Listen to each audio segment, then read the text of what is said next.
CP sir आणि joint CP यांच्या मार्गदर्शनाखाली आपल्याकडे 1 डिसेंबरपासूनच आपण डिसेंबर महिन्यात मद्यपींचं प्रमाण वाढत असतं, त्यामुळे 1 डिसेंबरपासूनच आपण जास्तीत जास्त कारवाई करण्याचं हे चालू केलं आहे. पण मागील 3 दिवसात आपल्या कारवायांमध्ये वाढ झालेली आहे. जसं की 26 तारखेला 45 कारवाया होत्या, 27 तारखेला 44 कारवाया होत्या आणि काल 113 कारवाया होत्या. म्हणजे मागील 3 दिवसात एकूण 202 कारवाया झालेल्या आहेत. आणि त्यासाठी आपले जवळपास 4 ACP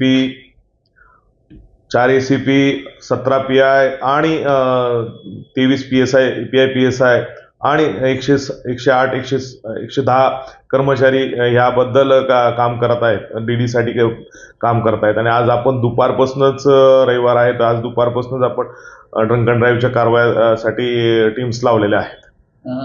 मी सर्व नागरिकांना एकच सांगू इच्छितो की जर आपला एक तर दारू पिऊन त्यांनी गाडी चालवू नये, अगर खूपच त्यांचं त्याच्या बगैर राहवतच नसेल तर किमान त्यांनी ॲटो आणि टॅक्सीचा वापर करावा, जेणेकरून त्यांच्या कुठेही अपघात होणार नाही किंवा नवीन वर्ष त्यांना सुखरूप आणि हातपाय वगैरे व्यवस्थित ठेवून बघता येईल.